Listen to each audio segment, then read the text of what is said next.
5 now officially in the books. Let's play fact or fiction with Dan Graziano. Graz, if someone said Mac Jones should be the starting quarterback in San Francisco, is that fact or fiction? It's fiction. I mean, they paid Brock Purdy. They believe in Brock Purdy. There's more things their offense can do with Brock Purdy. It's great that they're winning games with Mac Jones, but it's not like Purdy was some kind of problem that needs to be fixed. When he's healthy, he should play, and I believe that he will. The question is, will Mac Jones become the next Daniel Jones or someone else who finds himself a new team and they believe in him? We'll see. Another quarterback is next. Jaden Daniels and the Commanders. If I said they're going to win the NFC East, is that fact or fiction? I got to go with fact because, as we all know, nobody wins the NFC East 2 years in a row.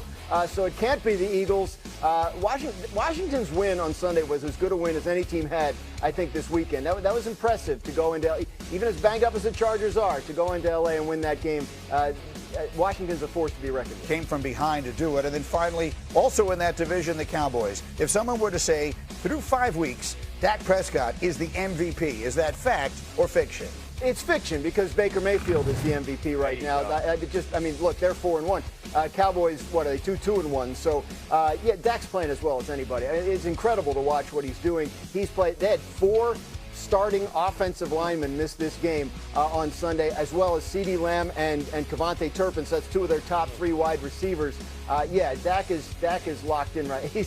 He is playing like a guy whose rehab from injury went about as well as anybody could possibly have expected. I'm thinking back to a couple of years ago when Dak was the runner-up for the MVP, if my memory serves, and you were talking a lot about how Dak is doing more at the line of scrimmage than most quarterbacks and that most people would recognize. And it seems to me he's back to a lot of that. And he's got for the first time in a while, he has a newfangled, creative offensive play caller and designer in Brian Schottenheimer. Yeah, we should really respect what Brian Schottenheimer's done with this offense. The defense, not quite there yet. Right. But I think your point is, the important thing about what Dak is doing is they're never in bad plays, and he often puts them in the best play for the situation. So when you have talent deficiencies in certain spots along the offensive line and receiver, if you have a situation where all your players are good but none of them are great, you find a way to get advantages where you can. And then you top it all off with Dak's ability to be accurate down the field, eating the seams alive on a regular basis. That guy's special. The one thing we always talk about with quarterbacks is how do they elevate the guys around them?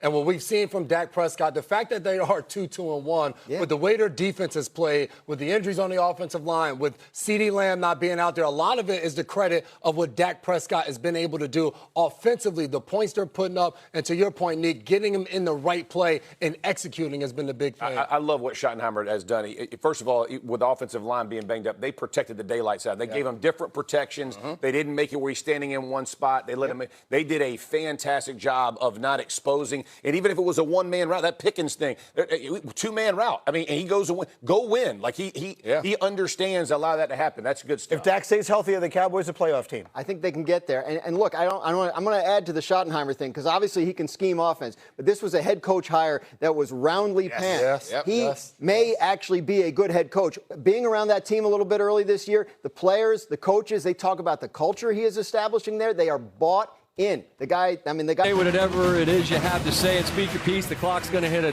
whistle and then on to the next. I am up first. I speak for a living, so somehow I should be able to find the words to describe what I witnessed between Arizona and Tennessee, and I cannot.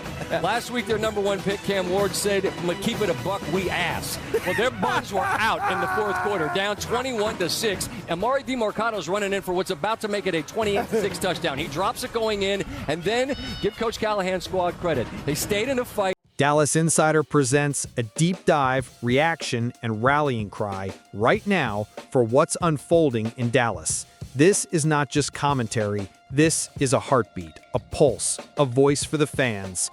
Buckle up, because what I'm about to narrate could define the narrative of this Cowboys season. Chapter single, Resurrection in Blue and Silver. From the moment the 2025 season opened, questions lingered. Could Dallas rebound after a subpar 2024? Could the void left by veterans Zach Martin and DeMarcus Lawrence be filled? Would Dak Prescott still carry the weight of this franchise? Could a new head coach, Brian Schottenheimer, bring identity, soul, and belief back to this team? Fast forward 5 weeks, the Cowboys stand at 2-1, sitting in third place in the NFC East. But raw records don't tell the whole story.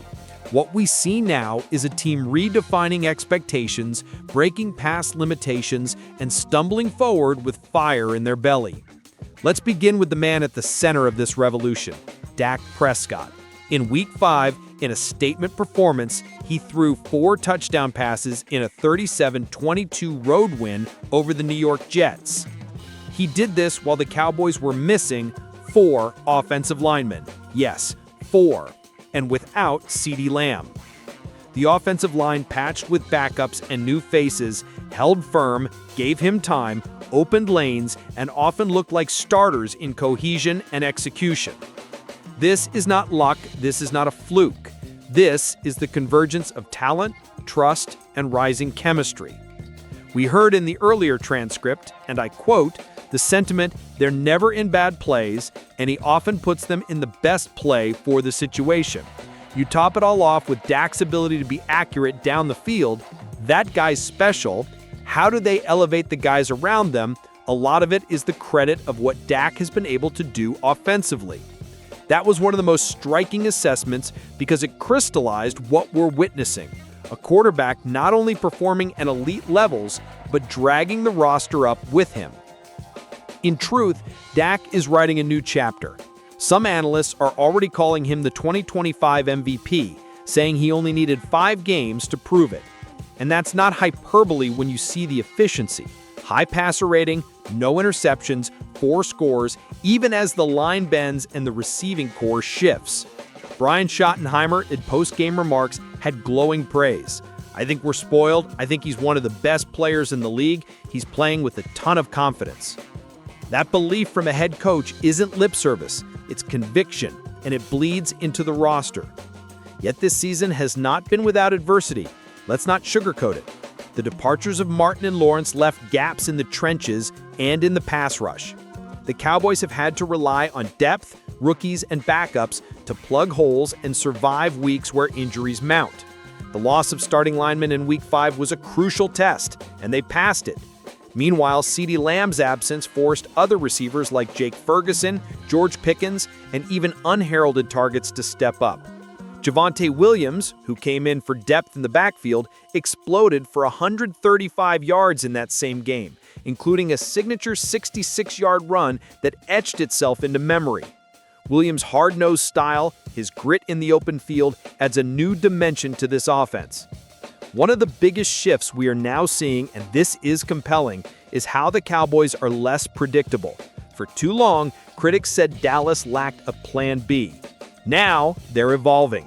Schottenheimer is dialing up creative motions, quick reads, varying personnel packages, screens, play action, misdirection, whatever it takes to keep defenses unbalanced. They are maximizing every piece they have, even in compromised weeks. That's coaching. That's scheming. That's resilience. On the defensive side, though not perfect yet, there are signs of life. In that Jets win, the Cowboys collected 5 sacks collectively and forced key turnovers, including a forced fumble by linebacker Maris Liufau. The Jets, historically a reluctant offense when pressured, were stifled. The Cowboys held them to 5.2 yards per play, one of the lowest rates for any opponent this season. Young defenders like Liufau and Donovan Elzer, they're getting their names into the mix. Could this defense morph into a strong complement rather than a liability? It must, if Dallas wants deep pro-season runs. But there's another subplot, the off-field drama. In the exuberance of celebration, owner and general manager Jerry Jones was fined $250,000 for making what the league deemed an obscene gesture towards Jets fans. He claims it was unintentional, that he meant a thumbs up. But the optics are tricky. In a season already about perception, legacy, and reclaiming respect, such distractions can ripple. But in Dallas, you'll find fans more forgiving when wins are pouring in and resumes are being rebuilt. Let's not let that overshadow the real story. Now, rally with me. This is narrative pivot time. The Cowboys for years have been burdened by expectations, inconsistent finishes, injury after injury. The old guard, the cynics, they expected fumbling, collapse, dropping in the stretch. But what I see now is a team rejecting that script. Dak is commanding at a new level. The coaching staff is adaptive, gutsy, scheming around limitations instead of folding to them. The supporting cast is stepping up when asked. The front office is building flexibility. Dak's contract reworking freed up $36.6 million in cap space. And the fans, yes, you, are watching something different. A team climbing uphill, undeterred, unbowed. There is still ground to cover. The defense must tighten. The special teams must remain mistake-free. Injuries could test depth again. And overconfidence is the silent assassin of hopeful runs. But this is different from years past. So let me close with this. Dallas is no longer asking permission. Dallas is demanding respect.